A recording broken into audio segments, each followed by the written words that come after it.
HD2 San Diego, #1 on your car radio preset and on the new and improved iHeartRadio app. Free never sounded so good. The sport's sponsored by Anderson Plumbing, Heating, and Air. The Padres had a rough weekend being swept by the Tampa Bay Rays. They'll be back in action tomorrow night from Petco against the Giants, their second NL West opponent they will face on the season. That game will get going at 6:40. Logan Webb, the ace for the Giants, will be pitching for them, where Nick Pivetta will be going for the Padres. And the Lakers lost another 1-2 games over the weekend. They will be back in action on Wednesday. They are on the brink of elimination. That game will be at Crypto at 6:30 on Wednesday night. Anderson's Drain Stoppage Guarantee. Solve issues for $63 on it, or it's on the house. Nobody wows clients like they do. Anderson Plumbing, Heating, and Air has been privileged to serve over 500,000 residential clients for more than 45 years. Visit AndersonPHA.com.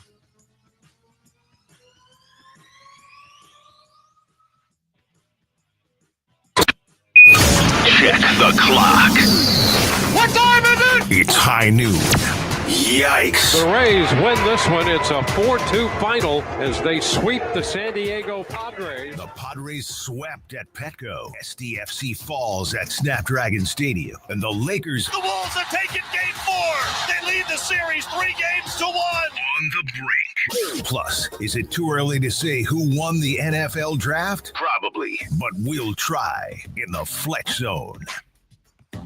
Let's get it going on a Monday. Thank you for being here. My name is Ben Fletcher. That's Sammy Long. We'll be with you until 2 o'clock today. John and Jim will take over then.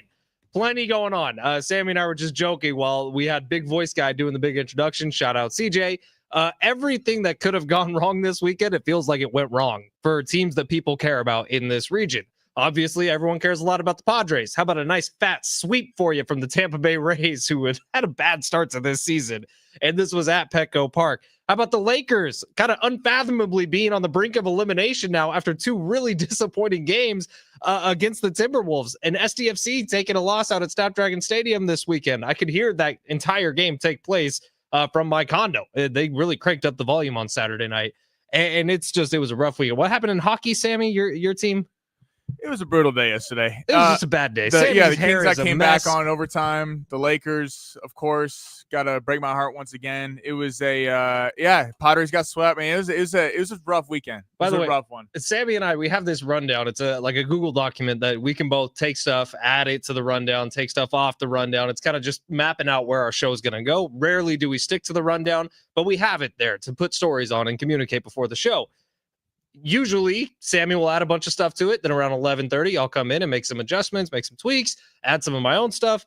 It's so funny. The Lakers not appearing on the first 2 segments of this rundown today. What's that all about, Sammy? Because I think it's like the #1 story in sports right now. I have it in the big 3, sadly. We're not hiding from it. It was oh God, man. It was a pathetic weekend. It was bad. I mean, this is about the worst case scenario. I would never have expected this. I could have seen the Timberwolves winning the series, not in possibly 5 games. If you would have taken that to Vegas, I would have said you're crazy that they're going to win this in 5 games, which they still might not. I mean, they still got to play game 5, but this is it was tough. All right, we'll get to the Lakers in just a little bit. I got some thoughts on how that game was coached, not necessarily how it was played, but let's hit a couple copy points about the Padres real quick before we get to the big 3, where Sammy takes us through the top stories in the world of sports, because the Padres have now lost they've won 3 out of their last 11 games. So about as good as the season began for the Padres, getting out to a 14-3 start, it's been brutal over the last 10 or 11 games for the San Diego Padres.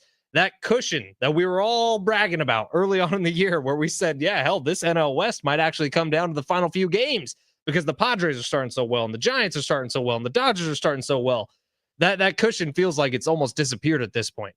With that being said, if you were to tell me when the Padres were 0-0 this year at the very beginning of the season, all the way back on March 27th, that they would have gotten out to a 17-11 record, I would have signed up for a heartbeat. And I think that goes pretty consistent through most Padres fans.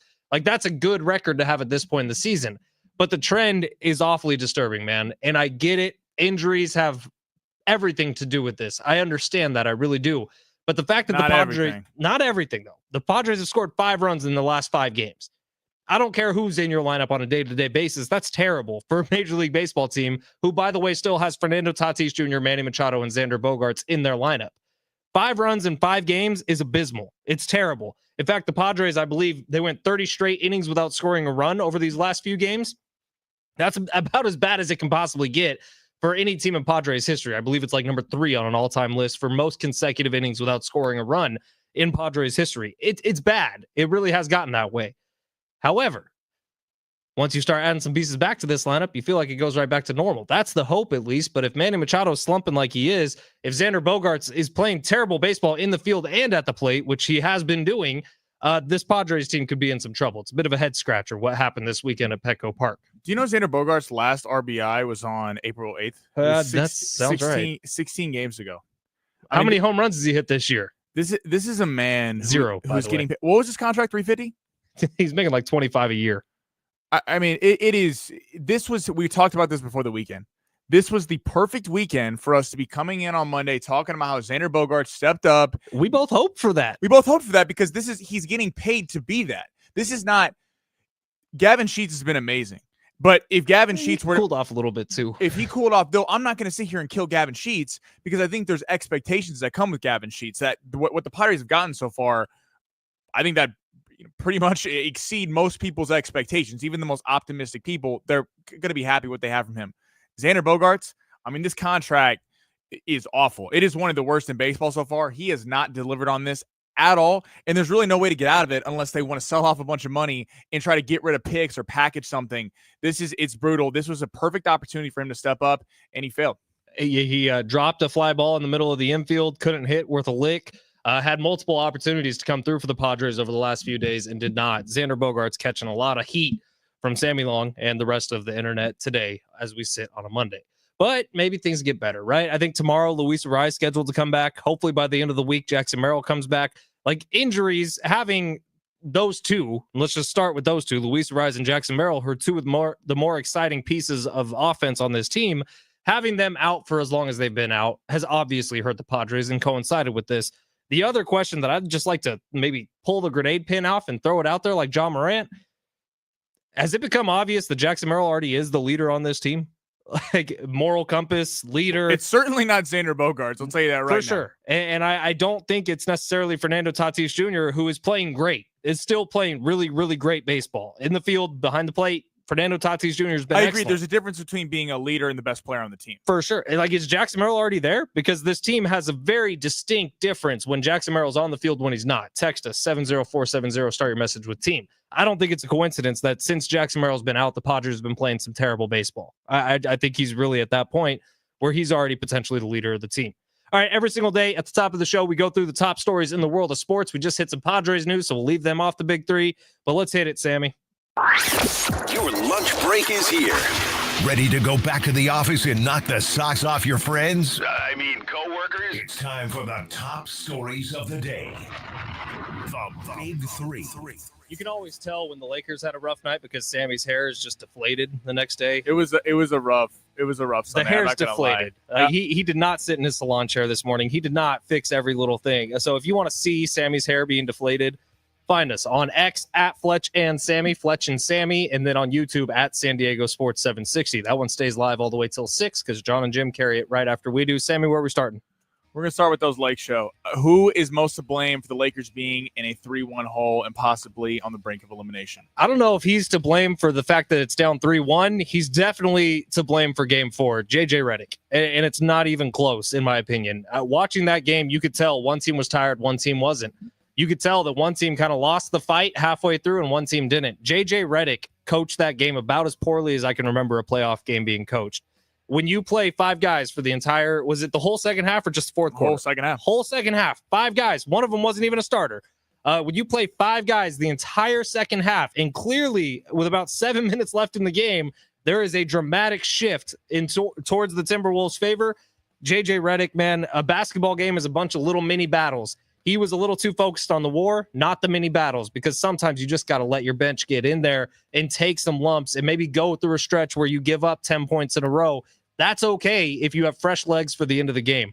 It was clear to me that Luka was gassed. It was clear to me that LeBron was gassed. It was clear to me that the Lakers, with about 5 minutes left, weren't going to win that basketball game because the Timberwolves had every bit of momentum they could have. It was that three-pointer that Anthony Edwards hit with about 7:20 left in the game. That's when everything shifted. Yeah, and they came out of the fourth quarter. I agree. JJ Redick has not had a great series. I've been very impressed with him all season, but I do think some of the inexperience from coaching in that regard. The Lakers went on a run. It was looking at half, they're down 3. They come out on fire in the second half. They get up 11. You're thinking, okay, maybe the Lakers pull away and win this one. And it felt like instead of kind of calming the team down, you made a good point earlier about how Steph wanted to go back in the game, and the Warriors and Steve Kerr held him out. It felt like he got caught up a little bit in it, and it was like, okay, well, we need to jump out. And it was working. To his credit, the starters were beating the Timberwolves, but then down the stretch, the depth has worn out. I'm going to go with the bench. JJ Redick deserves a lot of blame. The bench and Austin Reeves, I think, have really disappointed in this series. Austin Reeves had a good game 3, and that was about it. He had a chance to win it yesterday, or at least tie it late. Chance to win it. Games 1, 2, and 4, he's been non-existent. But even worse, the bench is all for nothing, and this is where you're seeing the difference. The Timberwolves are a much deeper team. They don't have necessarily Anthony Edwards has the star power, but in terms of the top end tier stars the Lakers have, but the bench is so much better. Gabe Vincent has been non-existent. Finney Smith hit the big 3 yesterday, but he's had shooting struggles. I don't understand JJ not playing Dalton Connect a little bit. I know he doesn't play defense, but at the same time, he can get out there and hit some threes. They have not had any help from anyone else, and the Lakers have needed the big 3 to win. I'm not saying the series is over because I think that they will get game 5 and all the pressure's on Minnesota, but it's certainly a tall task, and this one's going to be tough. What would you put the percentage at that the Lakers come back from down 3-1 to win? I would give it a 20% chance. That's high. Because this is the only reason I'm giving 20%. If you think about it, 5 and 7 are in LA. So yeah. the toughest game will be game 6. That will be, if the Lakers can win, it doesn't matter if they lose Wednesday, but if they win Wednesday, all the pressure's on them for game 6. If they can eke out game 6 and 7's in LA, I think the Lakers should be favored. But at this point, it's tough. Well, the YouTube chat is already going off on Sammy and his looks, so we will get to that in just a little bit. Yeah, we're still doing a roast from Friday. Yeah, I'm fine with that. What's story number 2? Okay, head into the NFL draft. Had a lot of stuff. So the Buffalo Bills did not take an offensive player with their first 5 draft picks. Brandon Beane goes on a cuss-fueled rant on a local Buffalo radio station, but the radio host criticizing them for not taking a receiver early in the draft. How do you feel about this? I did. I saw the clip of this. It popped up on my social media feed this morning, and I saw the headline first where it said cuss-fueled rant. I was expecting him to be dropping F-bombs all over the place. No, he just said the radio hosts were bitching and moaning, which guess what? Radio hosts, we get paid to bitch and moan for quite a bit of time. So the radio hosts were essentially making the point that, look, Josh Allen didn't have a ton of receivers last year after the Stephon Diggs trade, and that they were hoping that the draft would have gone a little more wide receiver heavy, especially with some options that were available at that pick, which I believe they had the 30th pick in the draft. Yeah. And so Brandon Beane jumps on and said, hey, I've been listening to the last 2 minutes. What are you guys talking about? We've been scoring 30-plus points in each of our last 6 games last year, averaging a higher point-per-game average than anybody in football, including the Philadelphia Eagles, who just won the Super Bowl. So shut up and stop your bitching and moaning. I thought it was very funny. It was very cute. And it reminds me of conversations I've had with people who maybe listen to 2 minutes of a show and not the full show and try to make a determination off of that 2 minutes. That's fair. If I would have loved to have been the radio host. Oh, my God. What would you have done? I would have said, I respect your decision, but I also would say that in the fourth quarter against Kansas City Chiefs on the final drive of the game, that so-called legendary offense that actually, to the defense's credit, held Mahomes and them to a field goal when it was 32-29. Here we go, Chiefs talk. And we're going, it's the defense got off the field. They did what they had to do. Josh Allen has a 12-yard rush. Then he goes incomplete pass, 5-yard completion, incomplete pass. So that legendary receiving core that Brandon Beane's talking about, that this offense that can't be stopped. I mean, what are you talking about? Well, it can be stopped. So I don't really know where he gets the ego thinking that he's better than everyone in this room. I agree with the radio host. I think they should have taken a receiver. Not to say that Maxwell Harrison, who's a speedy corner, I'm sure he's going to be really good. He had a really cool moment in the draft too. That was cool when he got drafted. He was emotional. It was a really nice moment. I'm not saying that they didn't have a nice draft in the first couple picks because they're beef with the defense. But this whole we don't need help offensively, I would completely beg to differ, especially with James Cook holding out of voluntary OTAs. So you might not even have him. So I think Brandon Beane needs to check that a little bit. All right, we're going to save story number 3 for the other side. Paris jumping in YouTube early said, went from LFG Padres to WTF Padres, now in third place in the NL West. Yeah, they dropped below the Giants and the Dodgers. These Giants aren't going away, man. Yeah, the Giants are. I thought they were going to kind of fall off a cliff. The Giants look for real. Did you see how they won yesterday? They've had like 6 or 7 walk-off hits. Yeah, but the walk-off hit yesterday was a little league home run. It was just a little infield single, and then he got around the bases. And the third baseman overthrew it to first. The right fielder goes and picks it up, overthrows it to third. It was literally a little league home run. Alexander says Sammy looks like he's searching for the lost city of Atlantis. Are you a treasure hunter, Sammy? What? Are you a treasure hunter? Hell yeah. I wish I was a treasure hunter. Are you kidding me? And Paris says, looks like Sammy has a halo around his head with the 760 placard behind him. Oh, it kind of does, actually. You are angelic today, Sammy. You really are. Sure. All right, we'll take our first break of the day. When we come back, finish up the big three. We got one more story to get to. Plus, what actually happened with the Padres? It's kind of easy for us to sit here and bitch and moan about the fact that they've only won 3 out of their last 11, but why? What is to blame for that? We'll talk about it coming up next at San Diego Sports 760. San Diego Sports Traffic.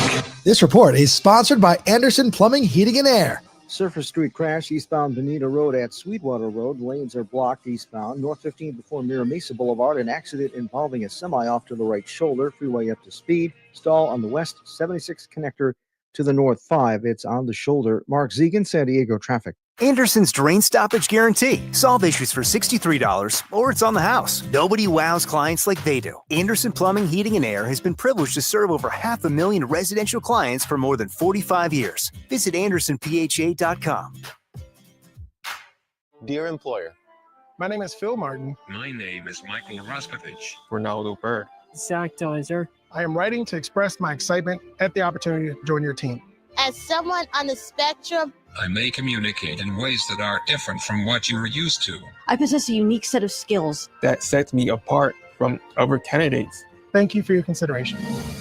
An autistic inclusive workplace is good for business. It's time to make a change. Learn more at autismspeaks.org/win. San Diego Football Club, the newest Major League Soccer team, is here. SDFC is honoring those that serve with Military Appreciation Night on Saturday, May 3rd. The first 30,000 fans receive an SDFC military camouflage flag, courtesy of DirecTV. Celebrate the evening with an exciting halftime tribute to our armed forces. Kickoff is set for 6 p.m. Get your tickets at sandiegofc.com/tickets. That's sandiegofc.com/tickets. Don't miss this incredible event.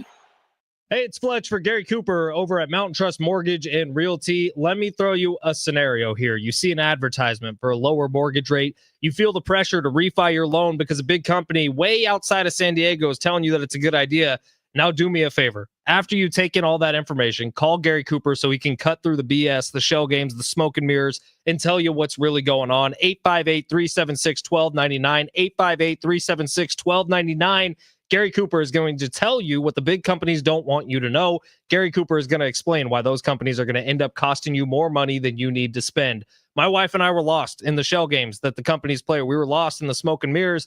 Then we called Gary Cooper. We went and sat with him for a couple hours. Gary armed us with all the information that we need to jump into the housing market. We're hoping to make a purchase before this summer. Before you make any decisions about your house, which is the biggest purchase you make in your life, the biggest investment that you have, talk to Gary Cooper and the Mountain Trust Mortgage and Realty team. Call Gary today, 858-376-1299, or see them online at mountaintrustmortgage.com. Why deal with someone out of state, out of market, when you got Gary Cooper right here, who is an expert, been doing it over 30 years here in San Diego for mortgage, for realty, for anything you need to know about the housing market. Talk to Gary Cooper today, 858-376-1299. He will arm you with all the information you need. Call Gary Cooper today.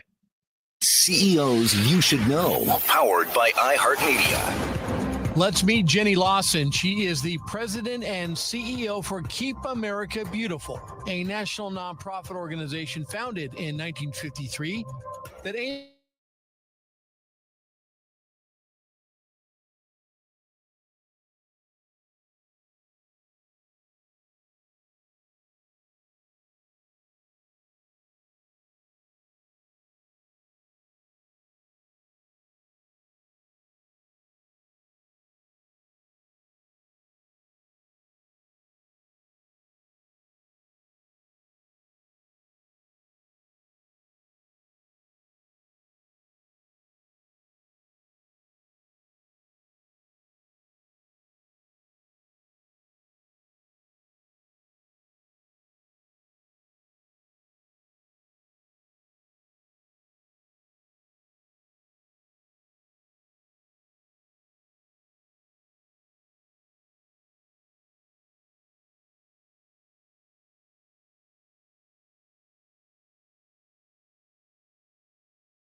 San Diego Sports 760 here on a Monday. Ben Fletcher and Sammy Long with you till 2 o'clock today. John and Jim will take over then. Alexander says Sammy looks like he's fresh out of Meet the Robinsons. You seen that movie?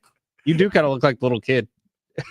Did that strike a nerve? I love Alexander, man. He's got a list of these things. Keep it coming, Alexander. We like it. I don't know if you're using ChatGPT or this is all off the top of the dome. Shout out to Alexander, man. Loyal listener. You're doing some good stuff here. He wanted me to sing Hero on Friday in Spanish. And I said, I don't know that would be best for, PR reasons, but I like it. Can I tell you, Sammy, we've been doing this show, what? Do you remember when we first started? I think it's about 6 months. About 6 months. That was without a doubt, no holds barred, my favorite moment in this show's very short history.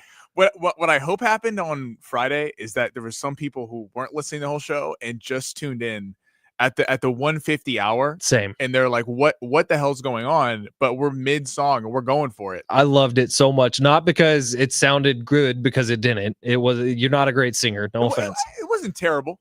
What I loved about it was you went full send. You were no holds barred. You went for it. You jumped in there with confidence, with bravado, and that's exactly what anyone would ever want out of a moment like that. We have some texts. 619 said, what was the money line, the odds, the over under that you did not leave with the Lakers? You promised conference finals, and they will not get out of the first round. You cowards, get back to gambling. You only swim one lane. First off, if you listen to the open of the show, we did open with the Lakers, so you're factually incorrect there. So if you come correct, you got to be honest about it. I'm not hiding from it. First off, they're not dead yet. Number one, they're not eliminated yet.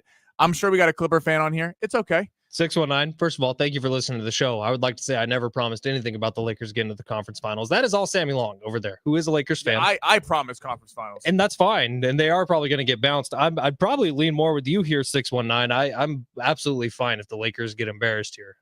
No love for the Lakers from me. Personally, 619. Tatis is playing good, not great. Sheets is a mediocre player. Minnie overpaid and fat. Oh, Manny. Excuse me. Manny is overpaid and fat, never comes through in the clutch. Bogarts is a disaster. Merrill is without a doubt the team leader. Padres never tell the truth about injuries. Who knows when he's coming back? Can I tell you something? God, did that come out of my brain? 619? 619. They're right. I'm not. I don't know about Manny being fat, but the rest of it. We'll take in that. I'm not calling Manny Machado fat. But in terms of everything that was said here, not wrong. I mean, Manny Machado, time and time again, a lot of people don't want to talk about this, has come up, has failed in the biggest moments. He has done it when he was with Baltimore. He did it when he was with the Dodgers, and he's done it with the Padres in the postseason. We're just speaking the truth. Jackson Merrill outplayed Manny Machado for much of the postseason last year, and the kid is a 20-year-old kid. Jackson Merrill, I agree, is one of the leaders on this team. Tatis is the best player. Tatis has the highest upside. He's the most consistently. I think if you're a fan of another team and you're watching the Padres, you're most scared of Tatis coming up. When they floated the golden at-bat rule, they'd be putting Fernando Tatis up if that was a thing. But Jackson Merrill, for how young he is, it is crazy how much respect he commands in the locker room. And certainly Xander Bogaerts, even though he's a veteran, has not earned his stripes in that regard. Yeah, I like this idea about Jackson Merrill. It's no coincidence. He goes out with injury. Padres kind of go in the tank. We'll see what happens when he comes back. Hopefully that's this week. Hopefully it's before Friday that Jackson Merrill comes back. Now, the note from the 619 here about the Padres never telling truth about injuries. I often feel like I just sound really whiny when I talk about the fact that the Padres, they'll tell you one thing and then all of a sudden dude's out for a month.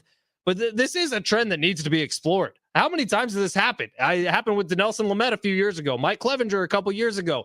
Happened with Yu Darvish this past offseason. Happened with Fernando Tatis Jr. a bunch of times. Like the Padres say one thing, and when in Jake Cronenworth and Jackson Merrill's case this year, it was, they're day-to-day. They'll probably be back soon. Well, Jake Cronenworth, we found out it's not coming back till mid-May, most likely. We'll see if that's accurate. And Jackson Merrill, he's been out like a month now. What's going on here with these Padres, man? They always are lying about when guys are actually coming back. It's a little infuriating. And over the weekend, we look at the Tampa Bay Rays. So let's there's a caveat to the, if we're trying to put a positive spin on it, even though we're just saying it like it is. Yes, I'm not as concerned about the bats considering the amount of injuries. The bats would be much better. 5 runs in 5 games is pretty brutal. It's still bad. That's not acceptable. I don't care who's out there. But still, if we want to give it that, but the bullpen, Saturday night, I mean, it was a 3-1 game, and you're looking at, hey, in the 9th inning, could the Padres possibly do something, get one on? They did get one on. They got a double. But Jason Adam then walks him around the bases, walks a player home, 4-1, kind of out of reach. I mean, the bullpen has shown a little bit it was kind of invincible, and we knew that it wasn't going to probably stay that way the first 3 weeks of the season. The last week or so, we've seen a few cracks in it. Not saying it's a bad bullpen. It's still one of the best in baseball. But I think without the constant pressure the bats have been putting on, we've seen the bullpen have to be perfect, and they haven't been as quickly. And it's a shame that the Rays didn't even score that many runs. I mean, the Rays didn't score that much, but the Padres were so awful at the plate that we're looking at a sweep. The Padres were making dudes with 6 ERAs look like they were Cy Young candidates over the weekend. So the offense was the number one thing to blame. All right, we didn't get to it, but what was story number 3 on the big 3? Oh, I was going to get to Shedeur Sanders. If the NFL sent a message, we can do that on the next break. We're actually going to do that coming up next because there was a Hall of Fame tweet that got put out from somebody who works in this very building. And I would like to discuss it coming up next because it's hysterical. Made me laugh for way too long and way too hard. But we'll tell you what that tweet is, and we'll also get you ready for the rest of the show day coming up next. But first, if you've been watching any sort of baseball, professional or otherwise, over the last couple of weeks, and you're getting frustrated about what's been going on, stop being frustrated and start winning some money with it. Because if you download Prize Picks today, use promo code Fletch, FLETCH, you're going to get a $50 bonus when you play your first $5 entry. And you can make that entry based on something that's happening right here in San Diego. If it's been frustrating you and you think it's not going to get better, or if you think it's going to take a huge swing the other direction, go on Prize Picks and create a lineup using 2 or more player stat projections. You just pick more than or less than on hits, walks, runs, RBIs, don't matter. Basketball, the postseason going on right now in professional basketball, pick more or less on points, steals, assists, doesn't matter. Prize Picks is my favorite daily fantasy sports app that I've ever had, and I've tried them all out over the last few years. Prize Picks I've been with since November of 2023. I love this company. I love this app. I've won a lot of money on this app, up over $4,000 now. Thank you very much. Download Prize Picks today. Use promo code Fletch. Get that $50 bonus. And coming up in about 15 minutes, Sammy and I are going to give you a lineup for free on long shots. That's coming up in about 15 minutes. But download Prize Picks today so you can play along with us. Prize Picks, run your game. From leak detection to utility locating, CPL has you covered. Be sure to call the experts contractors trust at 800-450-LEAK or visit cpldetection.com. Again, that's cpldetection.com.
San Diego Sports 760 here on a Monday. Ben Fletcher and Sammy along with you. We got 13 chances today for you to win $1,000. We do this every single weekday with bonus bucks giveaway. That's every hour from 6 a.m. through 6 p.m. Listen for the keyword, enter it at sportssd.com, and you can win $1,000. Your next chance to win coming up at 1 o'clock today.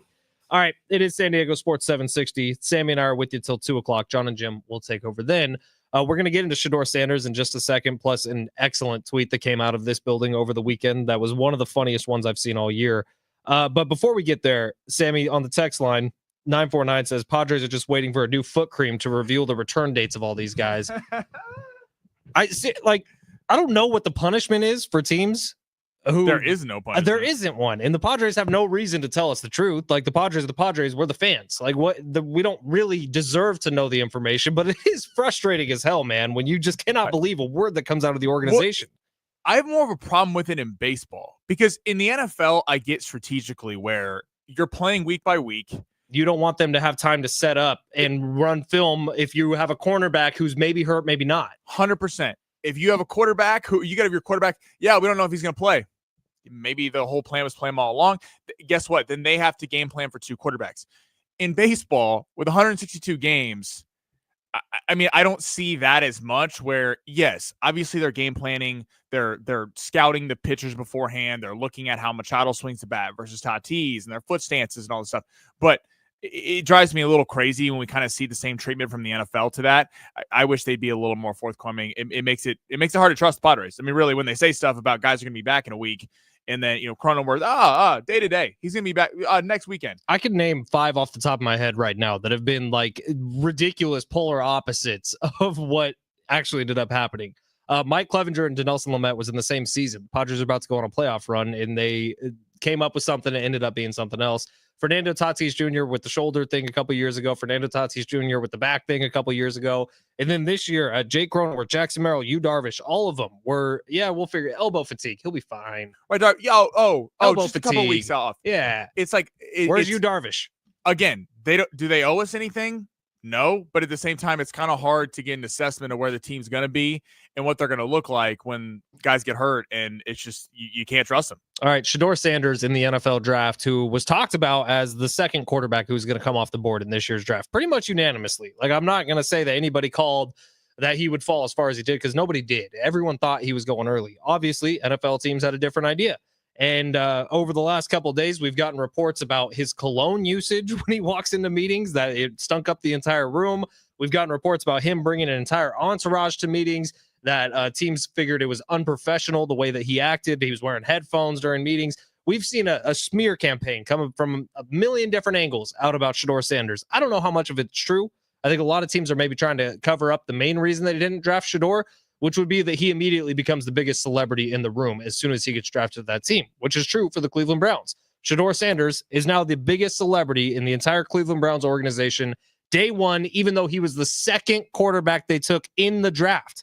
Dylan Gabriel went first, the quarterback out of Oregon, right? Yep, Oregon. So as you kind of look at Shedeur Sanders, it's clear to me why teams would pass on him. It's pretty obvious and pretty easy. They don't want the Tim Tebow effect to happen with Shedeur coming in the room. They don't want the starting quarterback to be questioned because you have the bigger celebrity right behind him. I get that, but an NFL team's not going to come out there and say it. 619 has a great point here. We may have all witnessed the end of draft day legend Mel Kiper. Not sure what his motivations were for his ridiculous comments regarding Shedeur Sanders. He looked like any drunk uncle at Thanksgiving arguing about nonsense. It's evidence of the most reasonable people that Shedeur and his father are suffering the consequences of their idiotic actions. Thanks, from Brian. I don't even know that that's a huge part of it. Was part of this NFL teams coming together to send a message to Shedeur and Deion Sanders? Or was part of this exactly what Steve Hartman said on Friday on this show, that Shedeur's just not going to be that good at the NFL level?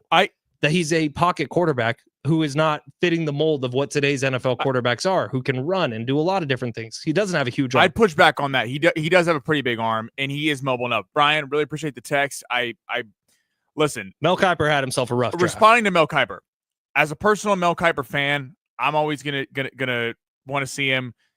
Lewis said it on day 3. If people were watching at the end of the draft. That was bizarre when they were eating pumpkin pie and drinking whatever that orange drink was. I thought that was funny. I mean, that's kind of what Lewis went on like a 5-minute monologue about it. It was like a eulogy for Mel Kiper, saying how he's the reason the NFL draft is what it is. To be fair, even though like Mel Kiper, the reason that this thing got big was he started writing a column when in the early 80s, people were like, why the hell do I care about the draft? I mean, look at it. The 205,000 people show up. It's a big deal. I hear, Brian, what you're saying about it. I agree. Going back and watching first round after it, I understand people's concerns about, to what you were saying, some of the other prospects weren't getting the love, but it said they were getting drafted because of the Shedeur Sanders storyline. I get that. I understand why people will be frustrated with that. It is wild that he went that late. We've never seen a prospect that highly rated drop that far. We've seen guys get taken day 2. We've seen guys fall out of the first round or to the late first round, Aaron Rodgers. But Aaron Rodgers was what, the 21st pick, 23rd pick, something like that? So, I mean, for a guy who... Lamar Jackson was 32nd. 32nd.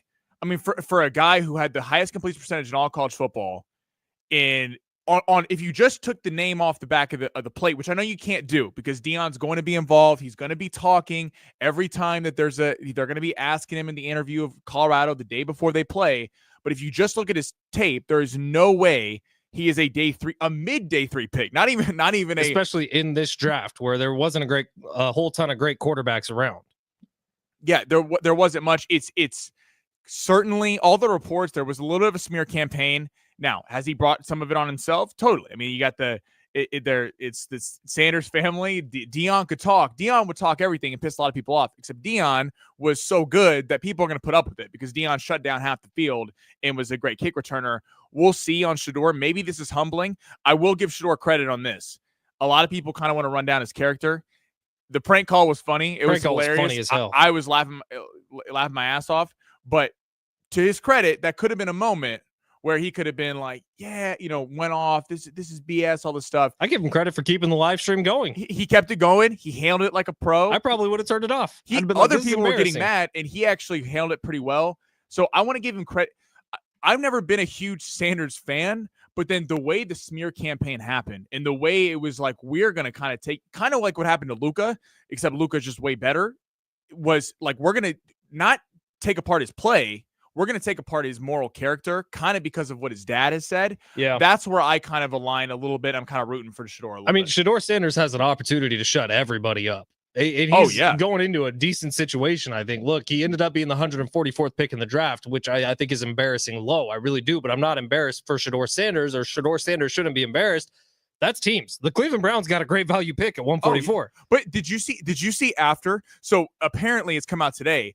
The owner picked him. The owner said, you go get him. Did you see the draft room once the pick was announced? They're like, it was bizarre. Andrew Berry gave a press conference after, and kind of they were asking, like, is it open competition? Is he going to have a chance to start along with Dylan Gabriel? And kind of poured cold water on, like, being like, we have a lot of guys in this room. Well, one of your guys in the room is caught up in court cases. Another guy's 40 years old. All respect to Joe Flacco, great NFL quarterback. If it comes down to a battle between Gabriel and Shedeur, Shedeur's probably winning that battle. And Kenny Pickett. Yeah. And Kenny Pickett. Let's not, like, literally the Cleveland Browns quarterback room right now is Joe Flacco, Deshaun Watson, Kenny Pickett, Dylan Gabriel out of Oregon, and Shedeur Sanders. Like, Shedeur Sanders has an opportunity to do something pretty funny. If he goes out there and wins an offensive rookie of the year in his first year, if he has a lot of success with the Browns right away, Mel Kiper gets to take a victory lap on all of us. What do you shut up? I'm curious what's going to happen if we play this scenario. Let's say the Browns go, Joe Flacco's probably the safest bet for the week 1 starter. I think they actually do really like Kenny Pickett, which is bizarre to say, but I think he fits what they want to do. Okay, then let's just say Kenny Pickett. They're probably not giving Shedeur the starting job opening day. But let's say in the preseason, Shedeur's lighting it up. Maybe he comes out with his hair on fire, a Dak Prescott-like performance in the preseason where he looks like a star.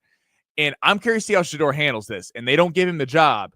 Are teams calling about him? Do teams kind of want him more than they did the draft? Or is Deion saying it's going to come down to Deion? People saw the LeVar Ball situation to Lonzo Ball. Now, Deion Sanders is a Hall of Fame athlete. LeVar Ball is not.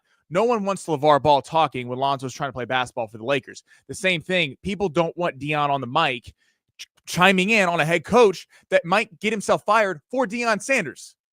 So I can't wait to see how, if Deion learned his lesson maybe with him going day 3 and will just shut his mouth and let Shedeur try to be a great pro, or can Deion not help himself? You don't tell Deion Sanders to shut his mouth, dude. He might come after you, Sammy.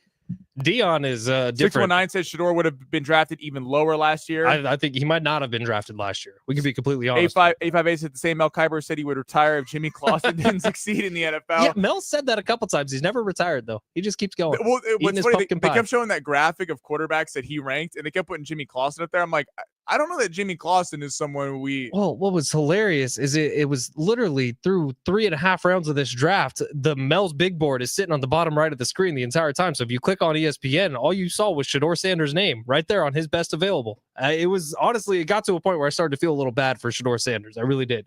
The best tweet of the weekend, without a doubt, and I really don't like to give Big Rich or TD any sort of credit ever. Rich Ornberger had the best tweet of the weekend, and it's not even close. He quote tweeted the announcement from the Cleveland Browns that they've taken Shador Sanders with the 144th overall pick, and he just said, "How the F did I get drafted before Shador Sanders?"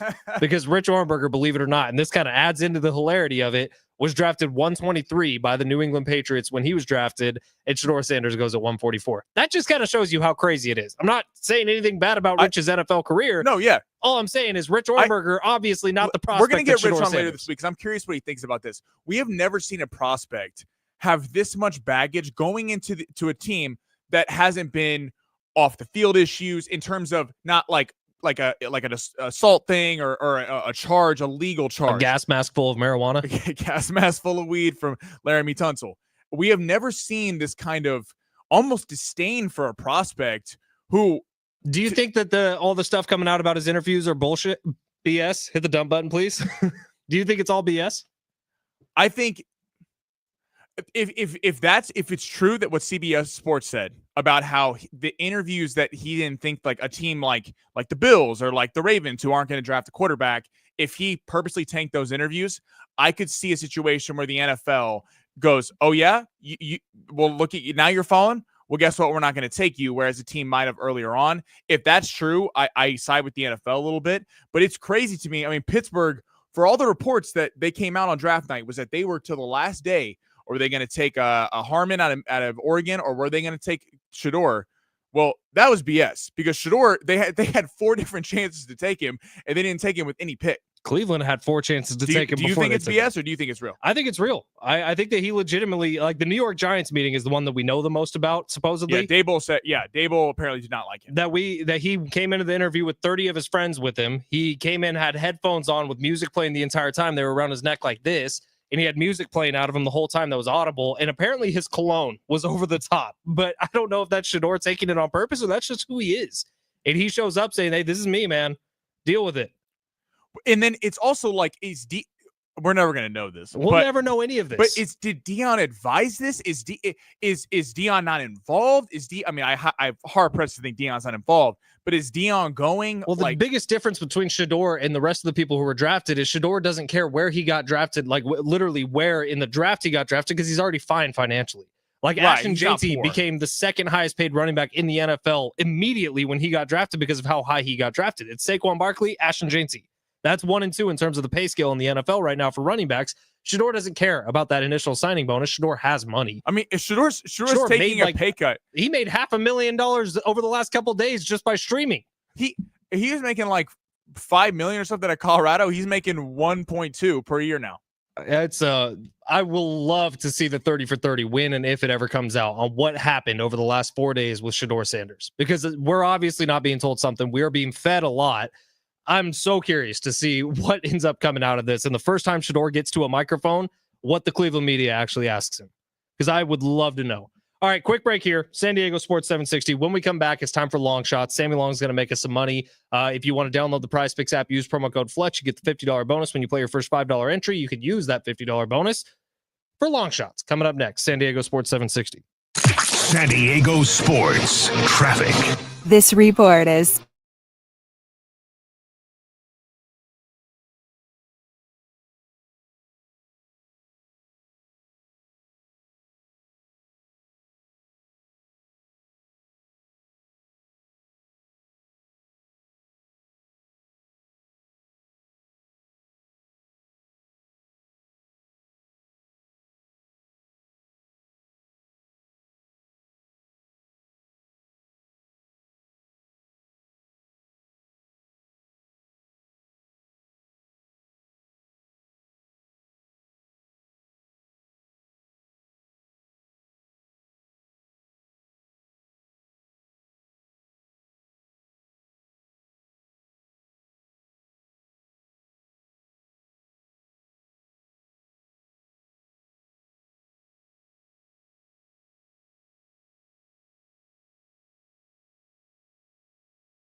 YouTube or on X, you heard it. So congratulations, I guess. Shout out to the stream. It's San Diego Sports 760, which is where you follow us on YouTube at San Diego Sports 760. You could also find us on Twitter or on X at Fletch and Sammy. And Sammy is about to give you his long shots for today. Sammy, hit the button.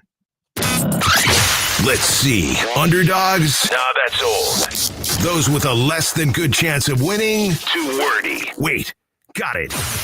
It's time for Sammy's long shots. Hello, when Big Boy Scout does that. This is when Sammy Long creates a daily fantasy lineup for you for free. He gives these out for free every single day. And if you want a little bonus, get on over to Prize Picks. Download the app today. Use promo code Fletch, FLETCH. You get a $50 bonus when you play your first $5 entry. This could be your first $5 entry. In fact, that's what I'm going to be putting on this one. Sammy, what do we got? All right, so I have a 5-legger I cooked up, but if you want to veto one, if you want to veto two, Fletch, you let me know. Let's get into it. All right. I have two baseball How do we ones. do this weekend, by the way? What's up? How do we do this weekend? I noticed my account does not have more money in it than we left off. We had first of all, I thought we were going to get a knockout in the Eubank Ben fight. It almost happened. It did not. He got up off the he got it together. We had a tough weekend. Okay. But we're going to leave it at that. It's a new day. It was a tough weekend for everyone. Be less humble 2025. Be less humble 2025. We're always coming back. All right. We have 2 baseball picks, 3 NBA picks. We're going to start in baseball. Listen, I know people don't like the Dodgers, but I really feel good about this pick. The who? The 5 pitcher strikeouts, Dodgers playing Miami. So Tyler Glasnow yesterday in the Dodgers game left in the first inning. He's been dealing with injuries his entire career. The bullpen had to go 8 innings yesterday. So even if Dustin May, he had a rough outing last week against Chicago, even if he doesn't do well today, Dave Roberts is going to leave him in the game because the bullpen is back at it for Tuesday night. And Tony Gonsolin's making his debut on Wednesday. So you don't know how Gonsolin's going to do. The bullpen will not be coming out of this game. May over 5 strikeouts. Okay, I like it. Have you noticed that Dustin May is slowly transforming into Justin Turner? They kind of do look alike.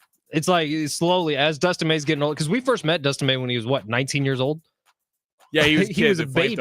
But now as he's getting a little older, his body is starting to take place and he's like gaining a little bit of weight. His face is getting a little more square. He's starting to look like Justin Turner. So that's the analysis I have. What's your next pick? So, all right. So more than 5 pitch strikeouts for Dustin May. This one's coming up soon. The Mets playing Washington. Juan Soto, more than 1.5 total bases. He's been playing good ball recently. Man, Sammy, you know how to kick off long shots, man. Dodgers into Soto? What are we doing I didn't here? even think about that. In San Diego? I didn't even think about that. Take a lap, bro. I didn't even think about that one. What's Soto going to do? I put more than 1.5 total bases. I thought against Washington, I think this is going to be a high-scoring game. Playing his former team. So I think there's going to be a little something on it today. More than 1.5 total bases. Again, it's not necessarily who we like, who we're betting. It's For sure. We're trying to make money. Absolutely. If you bet with your heart, you're not really going to win that much money. All right, we're heading to the NBA. Dodgers Soto. Dodgers well done, Soto. dude. All right. Starting with the early game, Miami at Cleveland. Or Cleveland at Miami, excuse me. Bam Adebayo, more than 19.5 points. This is the last stand for Miami. I think they might lose this game and get swept by Cleveland. But Bam Adebayo going to have to go up against Evan Mobley. I think he has a big game. 19.5 points. We're going more than for Bam Adebayo. Heading to the night game, Houston at Golden State. This one's going to be fun. So Jimmy Butler possibly coming back. What an incredible performance by Steph Curry, by the way. Yeah, in Game 3 of that series. Like, you talk about putting a team on your back and saying, all right, my running mate's gone. I'm just going to take over. Steph Curry, that was an incredible display. Steph Curry, unbelievable. He's actually one of these picks. So I'm going more than 27.5 points. People might go, well, Sammy, Jimmy Butler's coming back. I don't know how healthy Jimmy Butler is, and I don't know how long he's actually going to play in this game. I think he might just be available. And certainly if the Warriors are ahead, I think Steve Kerr's going to try to get him out of the game, get Kuminga in, and let him get going for Game 5. So Steph Curry, more than 27.5 points. I thought about under here, but betting an under against Steph Curry just feels like we're asking to lose. Not this time of year. So Steph Curry, more than 27.5 points. He has been giving this Houston team fits. He actually has 8 30-plus playoff point performances against the Houston Rockets. More than any team in the NBA. He dominates his team. That's a cool stat. I expect that to continue tonight. And our last one, Şengün. Şengün had a rough night the other night against Draymond's been giving him a little fit. 19.5 points, though. I think more than. The Rockets, I think, are going to respond. Jalen Green had 9 points the other day. He had 38 in Game 2. That's why they won that game. And then had a bad game the other night. Şengün had a couple tough defensive stands there. Didn't get it going down the stretch. Şengün is the most probably stable player of this Houston team. Jalen Green has the most upside. But I think Şengün's going to need to be aggressive tonight if they have any shot of winning in the Bay. I think he's going to try to get Draymond Green in foul trouble. More than 19.5 points. One veto. Soto's out because that game's about to start, and I don't want this thing to be dead before the game's over or before the show's over. I understand that. Soto's gone. Okay. So to recap, Dustin May, more than 5 pitcher strikeouts. Alperen Şengün, more than 19.5 points. Steph Curry, more than 27.5 points. Bam Adebayo, more than 19.5 points for the Miami Heat. Game on. Mine's $15 to win 150. I like this lineup. I think this is a pretty solid lineup. And you got to think, Miami's too. I know I pick a lot of Miami players on here, but I do think Miami should get one in this series. They have been so close in all of these games, and they've played too well to not get a game. I think Adebayo steps up. They may get this one tonight. 70470, start your message with team. If you would like to kind of control the direction of this show, we'd love to hear from you. Like this text from the 619. If I was an NFL GM and I found out an offensive lineman was smoking weed out of a gas mask, I would move up in the draft to pick him. 1,000,000%. Laramie Tunsil's been like one of the best linemen in football since he got drafted. Sorry? Are we doing rocket science? Nope. No, we're blocking men from getting to the quarterback. Push hard. First off, it's legal in half the states. It wasn't then. Laramie Tunsil was doing it. Listen, did he kill someone? No, he didn't. I don't listen. Plenty of NFL drafted players have done a lot worse than Laramie Tunsil smoking weed out of a mask. Is when I've heard of like NFL draft, they'll be like, "This guy's a day 3 pick. Got kicked off the team, Willie Gay, for cheating on a math test." I go, so he's using his advantages. Okay, if you're not cheating, you're not trying. Why does that affect his football career? Explain that to me. Why does him smoking out of a gas mask affect his football career? Sammy just admitted to cheating his way through college, I think.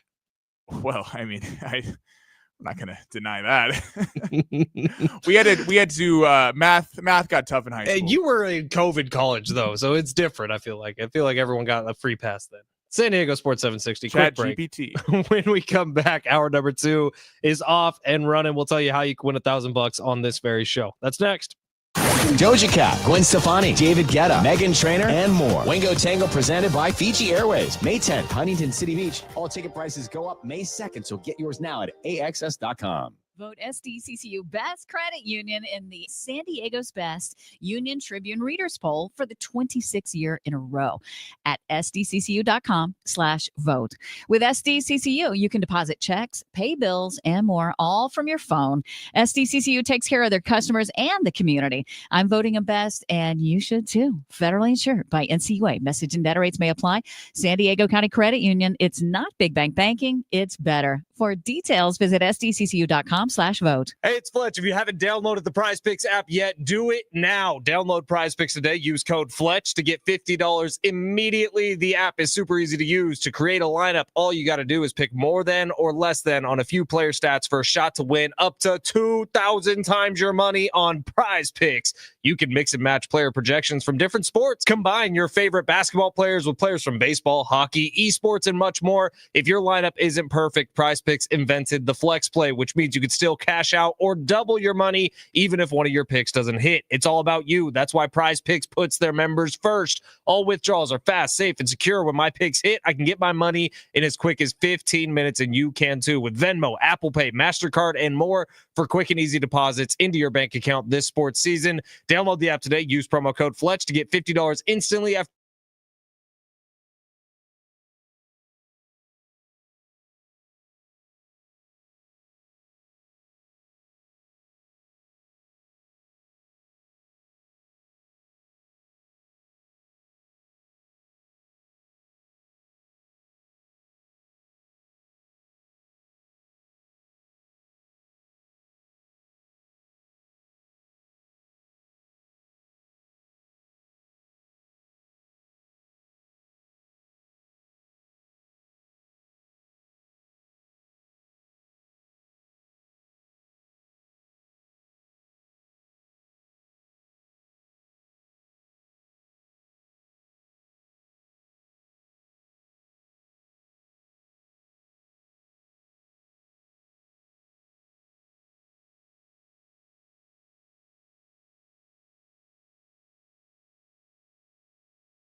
the San Francisco Giants. First time the Padres will see them this year. Nick Pivetta will be going for the Pods, while Logan Webb will be going for the Giants. The Padres are slight underdogs at home at plus 105, with the total being set at 6.5. And the Warriors and Rockets are back in action tonight with Game 4 from the Bay. It is expected that Jimmy Butler will be returning after missing Game 3. Would you like to know what your home would sell for today? Get a simple text message with your home's value by texting your address to 855-600-6000. You'll get no phone call, just a text. Jim Buttrell has the buyers. Simply text your address to 855-600-6000. Check the clock. What time is it? It's high noon. Yikes. The Rays win this one. It's a 4-2 final as they sweep the San Diego Padres. The Padres swept at Petco. SDFC falls at Snapdragon Stadium. And the Lakers... The Wolves have taken Game 4. They lead the series 3-1. On the brink. Plus, is it too early to say who won the NFL draft? Probably. But we'll try in the Fletch Zone. I mean, is it even really a question? The Cleveland Browns won the NFL draft. Who's the most talked about team in the NFL right now? It's not even close. It's the Cleveland Browns. The Cleveland Browns are always talked about. Dude, they got got usually the for positive reasons. Steal of the draft. You got a top 3 quarterback at 144. Yeah, well, I think, and also what goes into that is the fact that Travis Hunter is going to be a superstar, and I'm not necessarily dogging the Jags for coming up to get him because I think that they need to be relevant. They gave up a lot. I mean, they nabbed Shedeur Sanders in the 5th round, a top 3 quarterback, and they're going to have 2 first-round picks next year. So if the Jags bottom out, they may have, and the Browns aren't expected to be great or anything, they could have like 2 top 5 picks. So if Shedeur sucks or Dylan Gabriel sucks, guess who's QB1 next year coming out? It's a great point. Arch Manning. That's a great point, Sammy. You're thinking with your head. I like it. My name is Ben Fletcher. That's Sammy Long. We're on till 2 o'clock today. John and Jim will take over then. We cannot possibly go a minute longer in the show without addressing the elephant in the room. The biggest scandal to rock the sports world since Shedeur and Deion Sanders fell to 144 in the draft. Did everyone see Bill Belichick's interview with CBS Evening News a couple days ago? Okay, no, but I heard something about this today. You haven't seen any of this? I have not. Oh, I'm about to enlighten your world, Sammy Long, because when my wife starts talking about sports, that's when you know things are good and juicy. Bill Belichick sits down for an interview, not a sports interview. This is like CBS News interview that Bill Belichick is sitting down talking about his new book. I think he's promoting it. By the way, his new book, which has 0 mention of Robert Kraft, even in the acknowledgments where he thanks people who helped him out throughout his career, not 1 mention of the 2 words Robert Kraft are in this entire book. Yeah, because he didn't take him down to Miami to the extracurricular activities. What, the Orchids of Asia Day Spa? Know what you're talking about? Hey, the massages are great. I bet they are, Sammy. All right, but Bill Belichick sits down for this sit-down interview, and they're talking back and forth. But this entire time, CBS, which I give them a lot of credit for, had a camera that was rolling behind the scenes that had both Bill Belichick and his 24-year-old girlfriend, Jordan Hudson. Is it Jordan Sparks? Hudson. Oh, no. Jordan Sparks was a singer, I believe. Oh, yeah. She got no room for error, whatever. But Jordan Hudson, that is her name, who was sitting less than 10 feet away from Bill Belichick while this interview was going on. And at one point, the interviewer asked Bill Belichick, so, hey, new girlfriend, it's been all the rage lately. We see your social media. It's all over the place. How did you guys meet? And then you hear a voice out of the background that says, yeah, we're not talking about that. Oh, I got to go watch this. How did we watch the whole interview? It's like 25, 30 minutes long. Worth it, man. It is so awkward, so cringe. She said, we're not talking about it. We're not talking about that. So, well, what do you think that means? Lead that to whatever you think. I mean, Text I know what I chime think. in here, 70470. Let us know what you think she means by that. I mean, at the risk of being completely wrong and potentially being sued, so I'm going to say this with discretion here. Bill Belichick's not suing us. Bill Belichick paid to meet this lady, and now they're dating. They're in love. They're in love. Are you saying that they didn't I'm in find love. each other? I'm in love, and I don't care who knows it. I mean, she must look at him and go, I mean, there's nothing quite like that. You know, dad bod, and how old is he? 75? I'm worried about Bill Belichick. I think he's being taken advantage of. 949 says elder abuse. Seriously, like, what are we doing here? Also, in the interview, he was asked about his Instagram account, which popped up out of nowhere, like a year ago now, when he was no longer coaching. He started this whole media thing, right? He had a YouTube channel, an Instagram account. He said he's never once logged into his Instagram account, which makes sense because the pictures that are posted are bizarre. It make Bill Belichick look like he's in some mid-20s relationship where he's flying the airplane and the airplane is his girlfriend. Well, it's so weird because, I mean, this was a guy who historically never talked. Never. Hated the media, would never smile. Then he comes out to the Tom Brady roast and he's laughing and smiling and everyone's like, is he like okay? Like I'd never seen this before. And now, I mean, I would call it a midlife crisis, but it's not really a midlife crisis. It's a 3/4 life crisis. I don't know. Advances in modern medicine. It could be midlife. 760. That's very funny. Cannot read that on air, but yeah, we'll collect them all. And we're going to get to a big three for hour number 2 here. I just want to point out that Bill Belichick, if you need us, blink twice for help. If you're being held hostage here, please blink twice for help. I don't think he's being the one being held hostage. No, I think he is, dude. Like, listen to the way this girl talks to him. It's not very nice. It's not very nice at all. Like, Bill Belichick, dude's an 8-time. Because Bill Belichick, I'm sure, is a sweetheart of a 7-time Super Bowl champ. 7? Is that the right number? I think he's like 10 because as a coordinator, he won. Yeah, you're right. He won 6. He won 6 Super Bowls as with the Patriots. Just saying Bill needs our help. Bill, we got an open chair here for you. I offered it to Steve Hartman last week. I'd rather have you. I really would. So, Bill, if you need help. Steve and Bill in the same room. You just let them go. It'd be, Steve, that's not a very fair thing to say, man. Oh, Bill Belichick, most overrated coach in sports history. Date night. I love it. Every Tuesday. All right, every single hour, Sammy and I do something called the Big Three, where Sammy runs us through the biggest stories in the world of sports. Sammy Long, hit that button, baby. Your lunch break is here. Ready to go back to the office and knock the socks off your friends? I mean, coworkers? It's time for the top stories of the day. The Big Three. It's San Diego Sports 760. You can find us on YouTube by typing that into the search bar. San Diego Sports 760. That channel remains live from 12 to 6 every single weekday with both the Fletch Zone and John and Jim. So give us a subscription there. Sammy, where we starting with hour 2? This is actually from the text line, 949. Which team had the biggest steal in the draft, in your opinion? Biggest steal or biggest reach? How about we do both? Biggest steal, biggest reach. Okay, biggest reach, the Saints quarterback whose name I can't pronounce, Tyler Shucks. That feels like the biggest reach to me. Yeah, considering the value there, I know Louis Riddick loves him, but at the same time, it feels a little like you got a 26-year-old quarterback, and I don't know that he has massive upside. Yeah, the one that the articles are saying is the tight end that the Bears took with their first overall pick, and I actually kind of love that pick. Loveston, whatever his name is. But he fits what the Bears are looking for. I don't blame the Bears for getting a big target wide receiver who can also protect the quarterback at the tight end position and having that for Caleb Williams in year 2. Caleb Williams, who could not get a pass off at times last year, he needs a big body tight end who can protect the quarterback and run out on routes. I thought it was a great pick. I really did. I agree with that. People are destroying that one because it's not Tyler Warren, but he fits the. Tyler Warren is a wide receiver, right? Tyler Warren is going to be very good, but he's lined up as a receiver. He's lined up at quarterback, running back, tight end. He's not your traditional tight end. The Bears needed a Gronkowski, not a Travis Kelce. Exactly. They need an inline tight end who can block, by the way. That's another thing. I know it's not the sexy pick, but I got to say. Jackson Dart, maybe, to the Giants. I thought the Giants had an exceptional draft.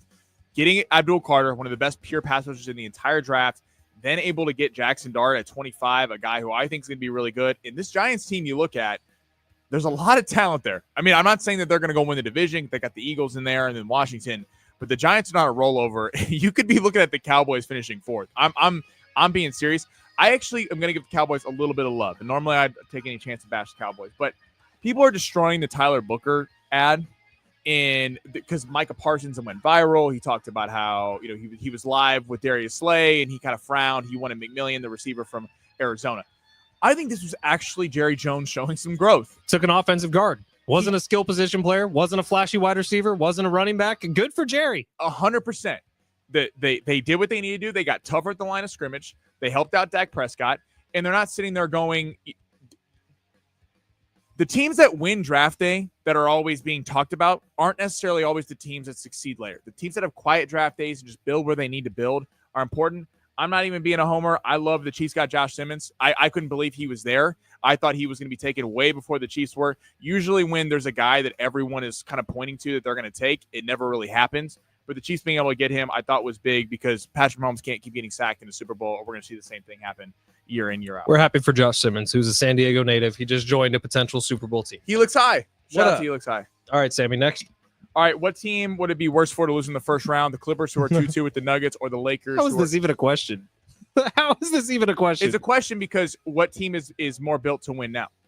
The Lakers have more to lose, if that's what the question is. The Lakers, it's more embarrassing if they lose. It is the Lakers is the answer to this question. The Clippers are going to be just fine. Like, the Clippers are the Clippers. There's no expectations on them anyways. The Lakers traded to get one of the best players at 25 years old to come over to the Lakers this year to win this year. And the Lakers aren't going to win this year. I'm not making excuses. It's embarrassing that the Lakers are one win away or one loss away from being bounced in the first round. So in terms of embarrassing, I'd go Lakers. But here's my caveat. The Lakers really, when they get next year, going to get a center because the lack of big is a massive problem. Probably should have kept going with that trade for Mark Williams. Probably should have got Mark Williams. That's looking like it's coming back to bite the Lakers, especially because Connect's not even playing. But the Lakers' runway is, assuming Luka signs back after next year, which all reports are indicating that he will, are going to be vying for championships every single year. The Clippers, this might be their best shot because how many times are we going to keep going? Kawhi Leonard, is he going to be healthy? Is he? For all indications, he's been healthy. And the Clippers look really good. They're a lethal team. I think that they can give Oklahoma City the most problems, a lot more problems than I think the Nuggets can give. I think defensively, the Nuggets can't hang with OKC. But the Clippers, to their credit, I mean, Norman Powell, James Harden's playing an exceptional clip. Kawhi Leonard and Zubac's really changed his team. They got a really deep bench. So this could be the year where the Clippers could do something. But I don't think that if the Clippers get bounced in this round or next round or something, I don't necessarily know if the Clippers are going to be this same team coming in next year. So correct me if I'm wrong here, but Clippers, Nuggets, depending on who wins, they advance to play OKC, and then Warriors, Warriors and Rockets, Timberwolves, and Lakers, they would play each other in the next round. Now, all I'm going to say is the Lakers still have this sixth. So either way, both LA teams are done before the Western Conference Finals. Well, I think the Clippers could give Oklahoma City a run. I think they could. And then the Rockets, if they somehow got past, I think it would get beat by the Timberwolves or the Lakers. All I'm saying is the Lakers Rockets are getting past the Warriors. I don't think they are either. I think the Warriors can be most likely matchups Warriors Timberwolves. But all I'm saying, Vegas still has the Lakers as the 7th best title odds, so they're not dead yet. It feels like the Lakers are dead. If you had a gun to my head and said, are the Lakers going to get to the next round? I would say no. But all I'm going to say is this, is the pressure's on Minnesota now. You got to close them out because all the pressure's been on the Lakers early on in terms of how is this happening? How is this happening? How is this? Yeah, but Anthony Edwards didn't even play that good in the first couple games. And then he got unlocked yesterday. Yes, but the Lakers were close on Sunday, and close doesn't mean anything. They lost the playoff game. And Friday, Luka's sick. So, again, Game 6 is the pivotal one. If the Lakers win Game 5, the Timberwolves better win it in Game 6 because if it goes back to LA in Game 7, that's not good for Minnesota. You're funny. All right, quick break here. Back to the Padres as we go. Coming up next. It's been rough, these 11 games with these Pods who've only won 3 games. We'll talk about it coming up next. Is there any light at the end of the tunnel for these San Diego Padres? That's next. San Diego Sports 760. San Diego Sports Traffic. This report.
Fletcher, Sammy Long with you till 2 o'clock today. John and Jim will take over. Then we got 13 chances for you to win $1,000 every single weekday with the bonus bucks giveaway every hour from 6 to 6. Listen for the keyword, then enter it at sportssd.com.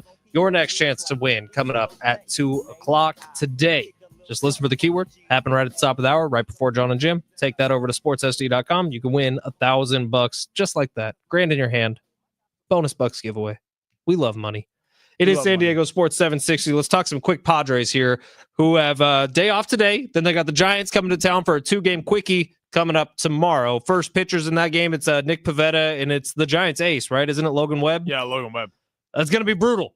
And that's kind of what the Padres have had over the last couple of weeks is brutal. Well, is Nick Pivetta becoming the Padres ace? He might be. The way he stomps around, dude, pitches mad. I like it. It's like watching Isaiah Pacheco run in the backfield. Like he's angry at the ground. Nick Pivetta pitches like he's angry at everybody. And I kind of think the Padres need more of that. It's been weird. We talked about it a lot in hour one that certain teams in Major League Baseball, a la the Dodgers, are kind of built to withstand a lot of injuries. We are finding out very quickly that these San Diego Padres, this 2025 team, at their best, can be the best team in baseball. When they are healthy, when everybody's playing, and Jackson Merrill's firing alongside Fernando Tatis Jr., alongside Manny Machado, and everybody's making everybody better, this team's ceiling is sky high. It really is. Unfortunately, if any sort of holes in the armor come up, this team can spiral downward very, very quickly. That's what we've seen over the past 11 games, which they've only won 3 of. They at one point went 30 straight innings without scoring a run. That is all-time bad in terms of Padres history. I think there's only been 2 worse scoring droughts in Padres history. It's been ugly. It's been rotten to watch. It's been very, very boring baseball over the last few days. And you mix that with Xander Bogaerts making errors in the infield. You mix that with Manny Machado going into a huge slump after his first 2 weeks of red-hot baseball. It's been tough to watch. Over the last 5 games, the Padres have scored a total of 3 runs. And Brutal. 2 of those came yesterday. Brutal. I don't care who they have out there. Is that true? I thought it was 5. No, they had 2 on Sunday. They had 1 on Saturday, 0 on Friday, 0 on Wednesday, and 0 on Tuesday. Brutal. I mean, this is, again, the injuries are not helping, but at the same time, Machado needs to be called out.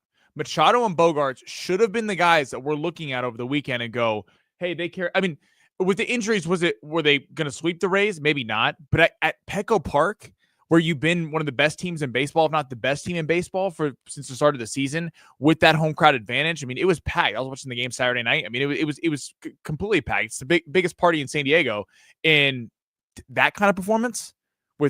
As last time I checked, Tatis is still there. Bogaerts is still there. Machado's still there. Tatis is playing well. But he's the only guy. Tatis is the only guy that's showing up consistently. And at the beginning of the season, Jackson Merrill was showing up consistently. I can't say that word. It's okay. It's a tough one. It's like a full 4 syllables. I mean, why is Gavin Sheets playing better than Xander Bogaerts? I mean, how is that possible? We're going to do this real quick. Hashtag Padres positive, because I feel like we need something.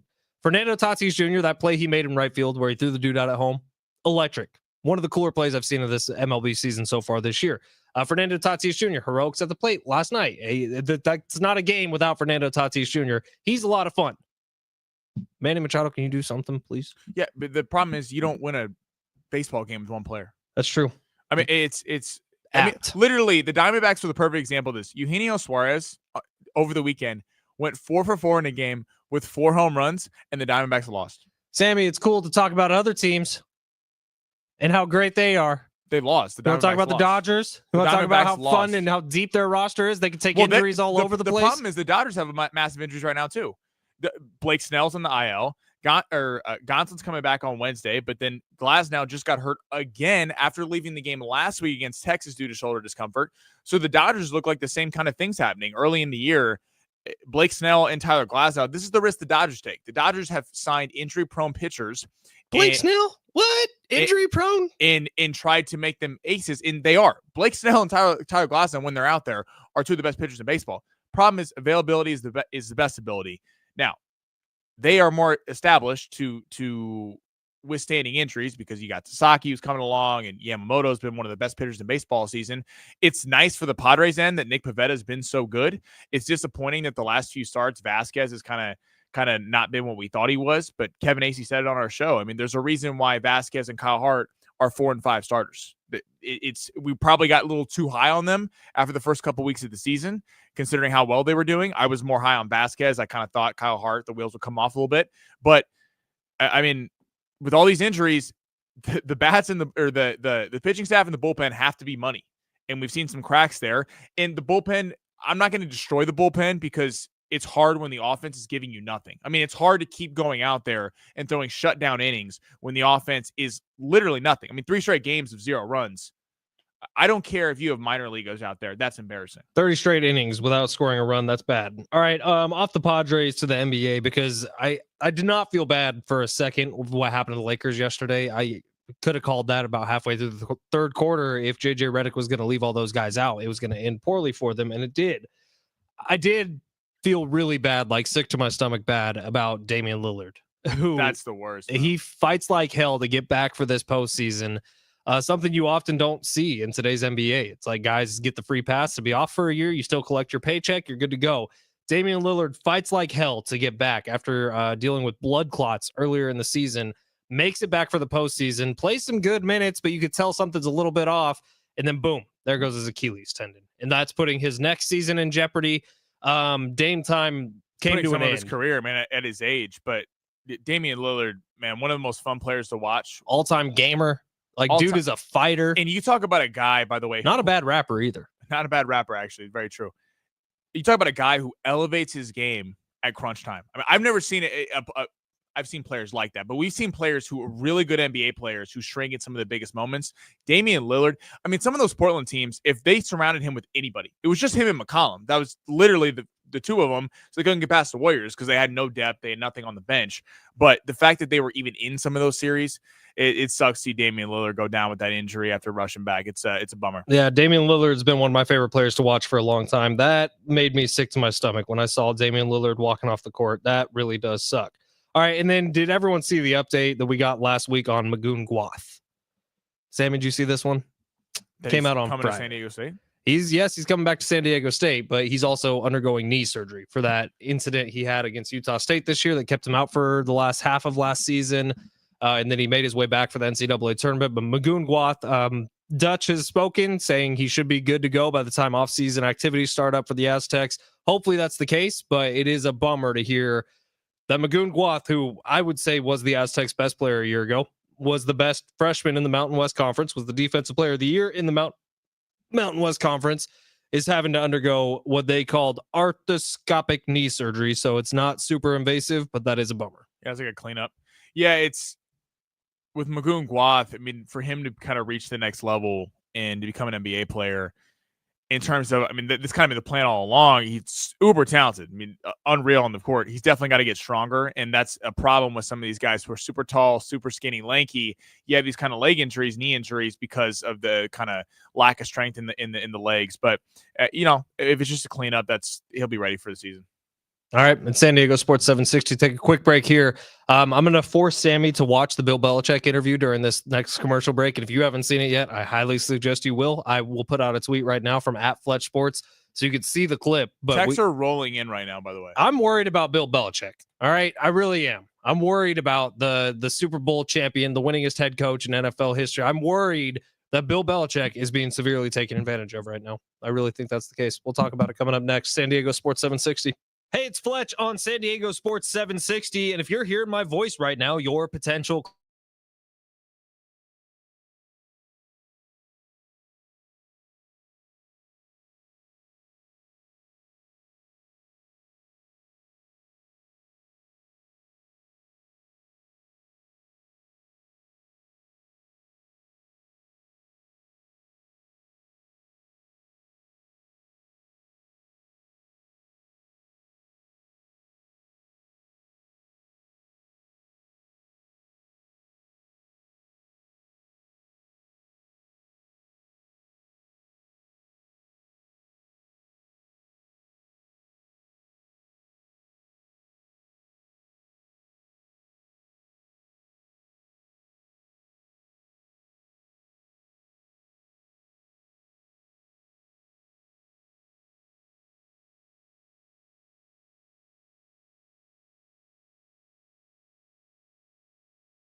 Sponsored by the San Diego Mojo. Padres got swept over the weekend by the Tampa Bay Rays. They'll be back for a series against the Giants at home. First time they will see him this season.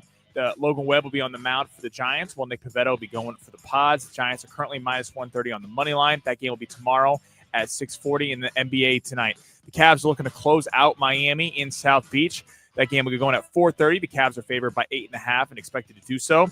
And the Warriors will be hosting the Rockets for Game 4. Jimmy Butler expected to return tonight. That game will start at 7 o'clock. Golden State is favored by 4.5. Get ready to serve up some excitement with Major League Volleyball. Your San Diego Mojo are here at Bayhouse Arena, so you can get close to all the volleyball action. Get tickets starting at $15 at letsgomojo.com. That's letsgomojo.com.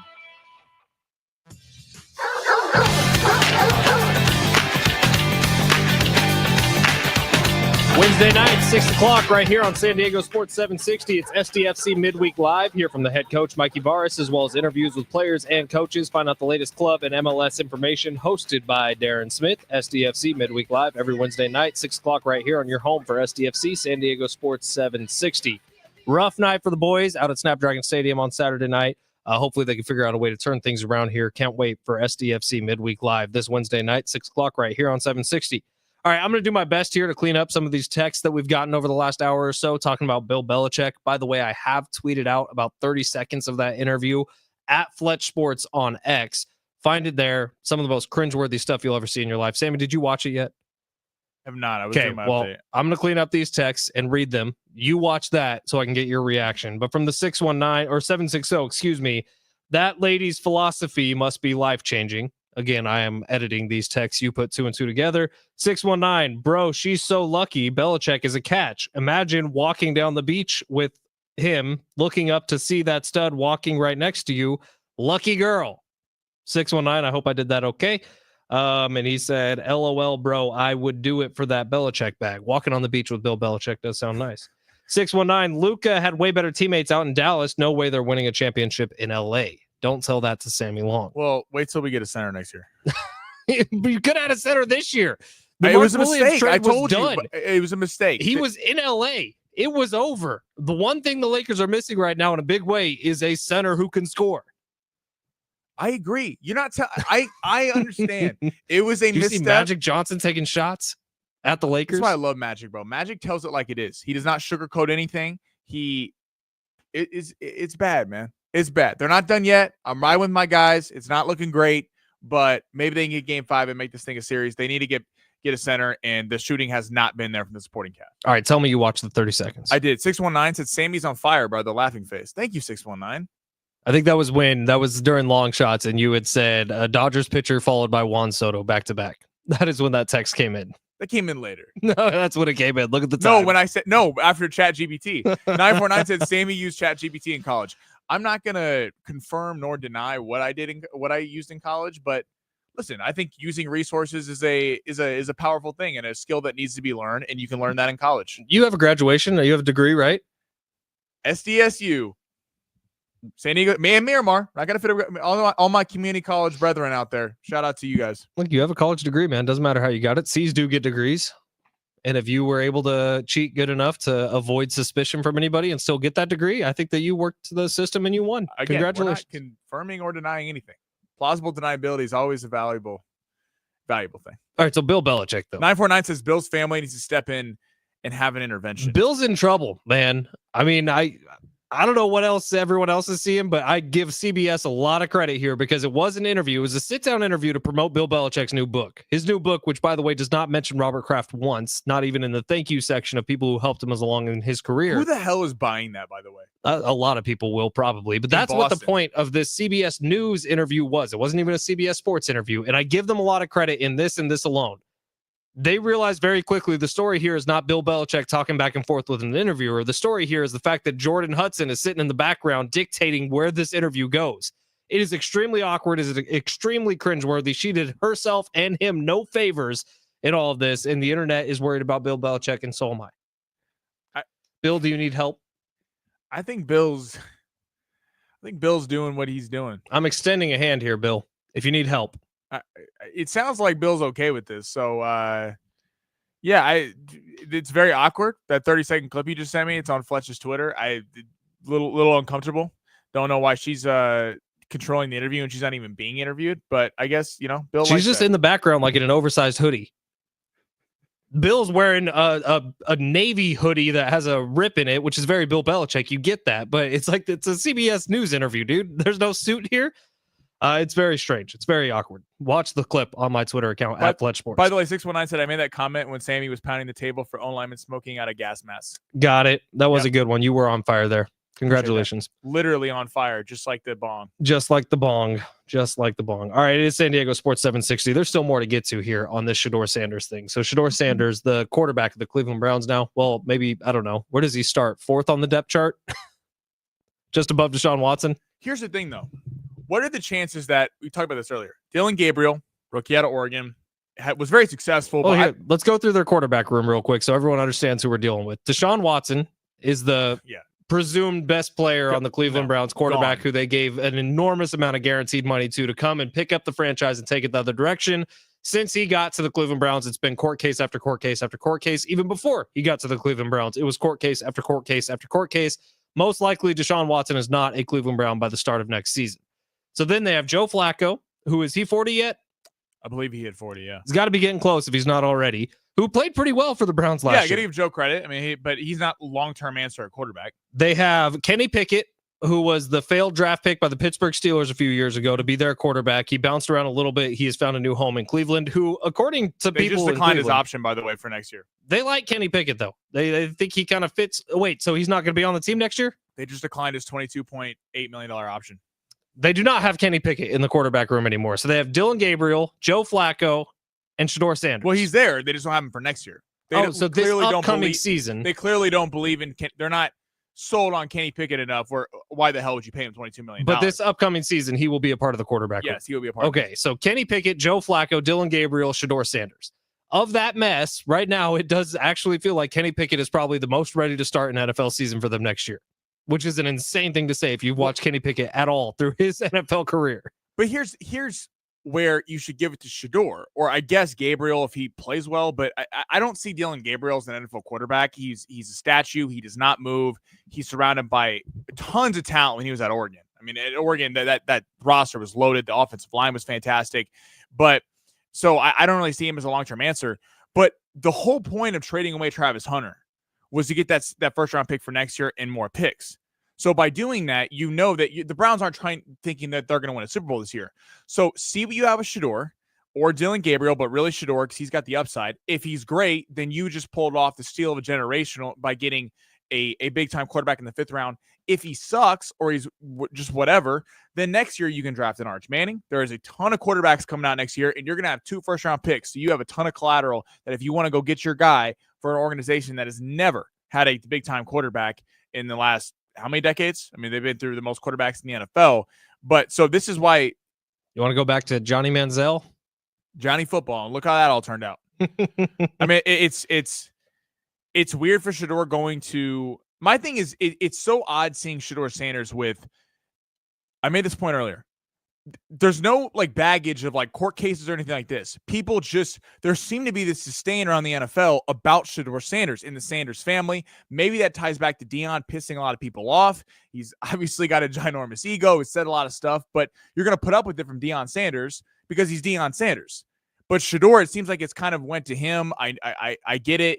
It's loud, but from a pure quarterback perspective, there's no way that the only 2 quarterbacks you could have argued that should have been taken above him was Cam Ward, understandably, and Jackson Dart. If you thought Jackson Dart was better, and I could see that he played with better competition, you think he's more pro ready. Tyler Shucks, Jalen Milroe. Here's the only thing I'd push back on. I mean, I think that NFL teams, NFL owners, NFL general managers all told you exactly what they think about Shedeur Sanders. I get it. The smoke, the mirrors of draft season. I understand all that. But the whole point is that they clear away by the time the NFL draft actually begins. If there was a team that was so in love with Shedeur Sanders that they thought he was going to come in and day one make an impact, that team would have drafted Shedeur Sanders in the 1st round. Everybody had a 1st-round pick this year. I understand some of them got moved out of the 1st round, but to start, when we opened up the NFL draft, everybody had a 1st-round pick. If there was a team that was so head over heels that had him that high up the draft board, somebody would have taken him based on his talent and dealt with all the BS. Well, and that's what's interesting about the interview thing, which makes me believe it's real. Because Pittsburgh, that's a question that they needed him. They don't have a quarterback. They literally, but what doesn't make sense is the team. This is not a Brown situation. They don't have a quarterback this year, and they don't have the luxury of knowing Mike Tomlin's going to be their coach the following year. So if Tomlin felt comfortable in it, he would tank this year and go get an Arch Manning. I understand where Pittsburgh Steelers fans are frustrated because they had a good draft. Derek Harmon, they got Caleb Johnson, the running back out of Iowa in the 3rd round. I liked what they did from a draft perspective. They're going to have one of the best defenses in football. They're going to have a really good receiving core with Pickens being the 2 and DK being the 1. That quarterback with a pile of crap. Or go that, get Kirk Cousins. Kirk Cousins, interesting. But you could throw Mason Rudolph out there, and that team based on talent is going to win 7 games. You're not getting the number 1 overall pick with the amount of talent on that roster. We've seen Pittsburgh do this for years. They're in games. They're gritty. They're a tough team to play. They don't have a quarterback. They obviously did not believe in Shedeur Sanders because they didn't. Not only did they pass on him with the 1st round pick, their 3rd round pick, their 4th round pick, and their 5th round pick. So they didn't see it. I don't know what they're doing. I guess Aaron Rodgers is the answer. But now, I mean, Aaron Rodgers has got him. Aaron Rodgers has him right where they want him. He's going to ask for a crazy amount of money because this team is too good to be sitting trying to draft a quarterback next year. I don't really understand what they did. I don't get that when he was sliding and you could have had value. You could have gotten him in the 2nd or the 3rd round. It wouldn't have mattered. I do think that NFL GMs and owners told you exactly what they think about Shedeur Sanders, and they don't think very highly of him. They don't think he's going to be good enough to compete at the next level, and maybe they're right. But Shedeur does have an opportunity now to go out there and with his play, not with his words, not with the draft room that he had designed and created and built it just in time for the NFL draft for round 1 where he thought he was going to go. He has a chance to go out there and earn it and win with the Cleveland Browns, which nobody drafted the Cleveland Browns, wins with the Cleveland Browns. If Shedeur can go and make some noise there, he gets the biggest middle finger to all of us. 619 saying you stop getting all your information from ESPN, all the friends of Deion that lead in the draft. Sanders played in a very bad Big 12 conference for the last 2 years. They were beyond mediocre. That's why he could stand in the pocket for 5 seconds, throw a bomb, or fall down, take a sack, or he didn't throw an incomplete pass. Okay, I will say we had Steve Hartman on the show Friday, and he kind of outlined the fact that he didn't think Shedeur was ready enough physically or mentally to be an NFL quarterback, and that's fine. I agreed with Steve in that point. But 144 for somebody who, like Sammy said, had the highest completion percentage in all of college football a year ago, it's a little ridiculous. If you don't believe in Shedeur Sanders, I get it. But by the way, it wasn't just ESPN that was saying he was going to be a top pick. It was NFL. It was everyone. This is that people want to just play Mel Kiper. Every single one of them had him as a top 20 grade. The lowest was, I believe, Matt Miller had him as the 27th ranked prospect. Vegas thought he was going to be picked within the top 15. I think his number was like 11.5. So it's not the slide from first round pick to 144 was forecasted by exactly nobody. And this is a guy you have to take into account. He had one of the worst offensive lines in all of college football. He had no help. It was him and Travis Hunter. So if you want to play that game, or they played in a bad Big 12 conference, well, they were one of the worst rosters in the entire Big 12 and then the year before in Pac-12. The roster was awful. And on paper, if you want to take him again after Dart and Cam Ward, that's fine. But on paper, after that, my problem is the cocky athlete. We've seen Joe Burrow get celebrated for being an extremely cocky. He's kind of an ass, but people love him for it. They love that he kind of has an edge. He doesn't care, and he gets celebrated. But Shedeur, again, he's not Joe Burrow. He hasn't proven anything yet, but Shedeur does it. Shedeur's cocky, and all of a sudden I don't want that in my locker room. But there's something to go with the fact that Burrow is the first Burrow that we heard of. Burrow didn't have a dad who was also a cocky a-hole. You know what I mean? Yeah, I mean, Shedeur has a direct link to Deion Sanders, who, whether you loved him or you hated him, you had a strong opinion about who Deion Sanders was as a person and as a player. And you still have that because he hasn't gone away. Teams must not believe, which is fair, I don't think he will either, that Deion will be quiet and let this. Maybe this is a wake-up call. Maybe Deion will realize that if he doesn't want to be like LeVar Ball and literally ruin Lonzo Ball's career, ruin Shedeur Sanders' career. Right, but if Shedeur had talent to be a round 1 quarterback and the teams believed that he had the talent to come in immediately and take them from a Cleveland Browns, maybe make playoffs, maybe not, to a team that could contend, they would have taken Shedeur in the first round.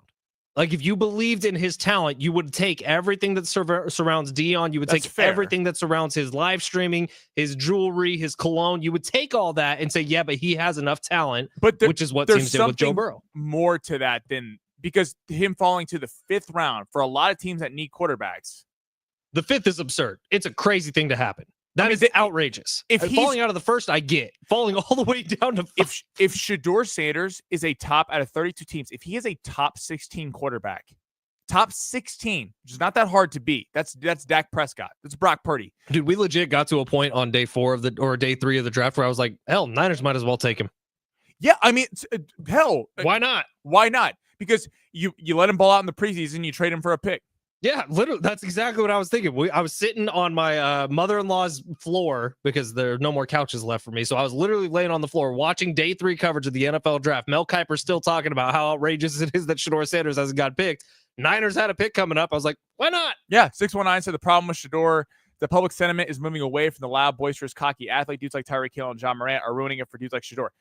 619, I hear you, but here's the thing. Those two are in some legal trouble. Those two are in legal trouble. Shedeur Sanders is not in legal trouble. There is nothing that Shedeur Sanders, outside of being cocky and wearing chains and having the legendary behind him, there is nothing illegal that he has done. They are in legal problems, John Morant and Tyreek Hill. I think it's unfair that we're holding him to the same kind of narratives that we would hold an athlete who is coming in with massive legal baggage. All right. Yeah, that's about enough Shedeur talk for today. I think that we made a lot of good points. Sammy, high five. Give me that. Right there. Boom. Bang. Air. Good work. All right, we're going to take a quick break. When we come back, we'll close this thing out, get you ready for John and Jim, who are coming up at 2 o'clock today. That's next. It's San Diego Sports 760. San Diego Sports Traffic. This report is sponsored by RCP Block and Brick. Stall with South 15 Mission Road off-ramp. Coaster and Metrolink train service disrupted into Orange County.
San Diego Sports 760. It's the Fletch Zone. Ben Fletcher, Sammy Long with you for a final time today. A couple of texts that we got to get in before we get out. 619, Shedeur holds on to the ball too long. It makes the offensive line look bad, or he wouldn't stay in the pocket and panicked. Look, there's a lot of pros and cons to Shedeur's college career, but 619 lays it out pretty well here. I think a large reason why Shedeur Sanders was not picked until the 5th round was the level of competition he played against. I understand he didn't have a great team behind him, but the level of competition is key. A prime example is San Diego State's Donnell Pumphrey, who holds the NCAA rushing record but never played a snap in the NFL.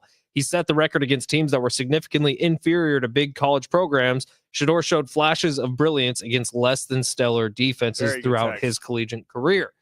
Excellent text from the 619. I think that's a big part of it, man. You could trust quarterbacks who played 4 years in big conferences against 4 other NFL players a lot of the time. And at Colorado, at least for his first year at Colorado and his first couple years at Jackson, Shedeur Sanders wasn't playing against the top level of competition. Now, he played more against it this past year with college football realignment and everything, and he played well.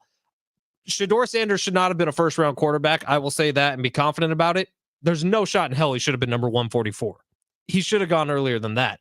But when you have a quarterback prospect who you deem as a can't miss because the talent is so overwhelming, you put up with the other crap. If you have a middling quarterback, some of the stuff in Shedeur's personal life, I think, is the reason he fell as far as he did. Yeah, it's going to certainly make for a fun NFL season with watching him play. Now I hope he's amazing. Well, that's what it's kind of, it's the narrative. I hope he lights the NFL on fire. The like before, I was never really a big Shedeur guy, but kind of seeing the way that it was like a hit list, everyone trying to get rid of him, I'm kind of pulling for him. I hope he does well and kind of proves some people wrong. If he's amazing, like if he goes out and wins Offensive Rookie of the Year, I don't think he will, but if he's incredible and right off the bat it works in Cleveland, I think you seriously got to consider firing Brian Daboll if you're the New York Giants. Well, I would never fire Mike Tomlin, but that's the one you're like, dude, I mean, all the questions was, should you take him that high? Is he worth a first-round pick? Well, you didn't have to answer that question. He could have been a 3rd-round pick. He could have been a 4th-round pick or a 5th-round pick. I mean, you could have had him for no, and if he sucked, again, who cares? So I don't really get it from their perspective, but I thought it was a fun draft. I thought it was an entertaining draft, and certainly a lot of teams got a lot better. Only like 5 more months till football. I know, man. Please hustle up and get here, man. Seriously, dude. Padres have only won like 3 games in the last 12 or something. 3 out of the last 11. How do they get together, man? Giants series. This is a big one. Giants coming to town. They better turn around the series. 2 games tonight. Cavs, Heat. You got to pick there. Heat needed to stay alive. I'm gonna go Cavs. Rockets, Warriors. Warriors up 2-1. Jimmy's return. I'm gonna say Houston covers plus 3.5 in the Bay Area. I think they cover. I don't know if they win, but 3.5 is too big of a number for me when they need this game more. Yeah, Warriors are winning tonight. I think Warriors win the next 2 games of the series and are done. All right, thank you for being here, John and Jim. Coming up next. If you need to sell your home fast, as is, and want a real cash offer you